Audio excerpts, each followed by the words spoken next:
సుందరమైన నియోజకవర్గంగా తీర్చిద్దా అని చెప్పి మీకు హామీ ఇస్తూ నరేంద్ర మోడీ గారి గురించి చెప్తే ఉడవదు. కానీ నేను అడుగుతా ఉన్నా, రేవంత్ రెడ్డి మరోసారి మోసం చేసే ప్రయత్నం చేస్తా ఉన్నాడు.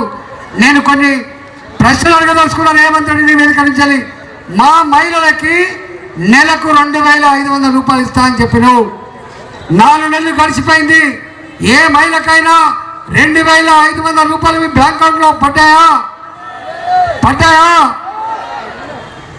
కళ్యాణ లక్ష్మి 1,00,000 రూపాయలు ఏం కర్మ, తులం బంగారం ఇస్తా అని చెప్పిండు.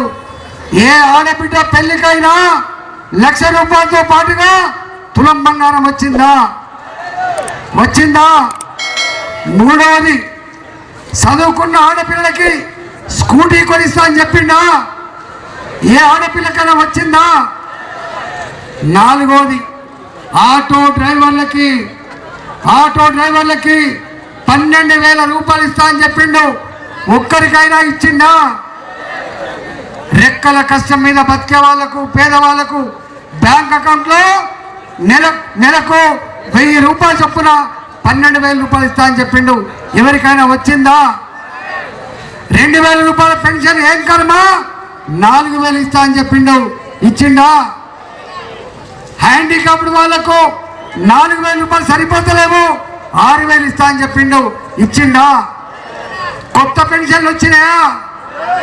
కొత్త రేషన్ కార్డు ఇచ్చిండా? రైతాంగానికి రుణమాఫీ చేసిండా? 500 రూపాయలు ధాన్యానికి బోనస్ ఇస్తున్నా? మరి ఏమీ అని ఈ అబద్ధాల కోరు పార్టీకి ఓట్లు వేద్దామా?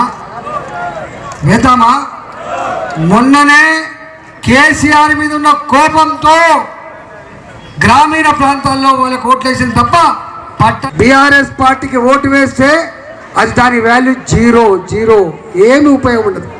కాంగ్రెస్ పార్టీకి ఓటు వేసినా రాహుల్ గాంధీ ప్రధానమంత్రి అవుతాడా? మరి రాహుల్ గాంధీ ప్రధానమంత్రి కాకపోతే ఈయన లంక బిందెలు ఎవరు తెచ్చియాలి? డబ్బులు ఎవరు తెచ్చియాలి? హామీలు అయితే ఇచ్చే. అందుకే ఇవాళ కాంగ్రెస్ పార్టీ ఢిల్లీలో అధికారంకి వచ్చే ఆస్కారం లేదు కాబట్టి, రాహుల్ గాంధీ ప్రధానమంత్రి అయ్యే ఆస్కారం లేదు కాబట్టి, లంక బిందెలు ఇక్కడ దొరకలేదు కాబట్టి, ఇచ్చిన హామీలు అమలు చేయగలిగే దమ్ము రేవంత్ రెడ్డి లేదు కాబట్టి ఇవాళ మనం మళ్ళీ కాంగ్రెస్ పార్టీ కోటేసి మోసపోవద్దు.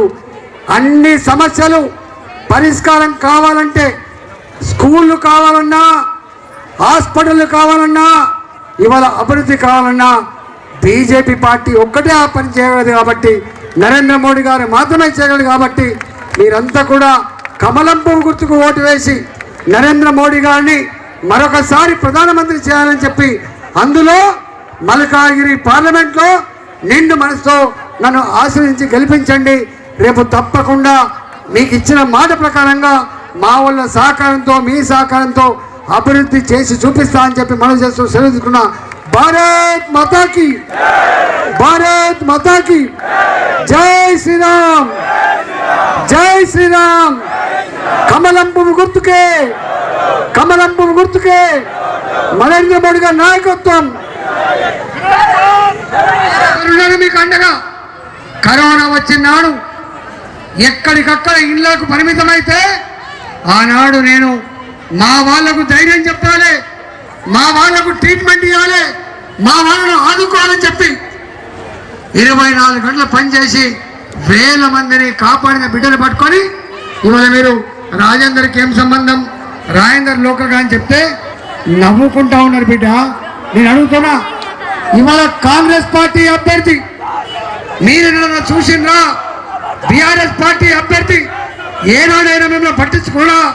ఇవాళ అడిగితే బిక్కముఖం వేసే వాళ్ళు తప్ప, నాలుగు చూస్తారు తప్ప, ప్రజల వైపు చూసే దమ్ము లేని వాళ్ళ గురించి మనం మాట్లాడాల్సిన అక్కర్లేదని చెప్పి మనం చేస్తా ఉన్నాం. నేను ఒకటే విజ్ఞప్తి చేస్తున్నా. ఇంతకుముందు నేను మాట్లాడుతున్నప్పుడు వారు వచ్చింది, అన్నా మా స్థానిక సంస్థలు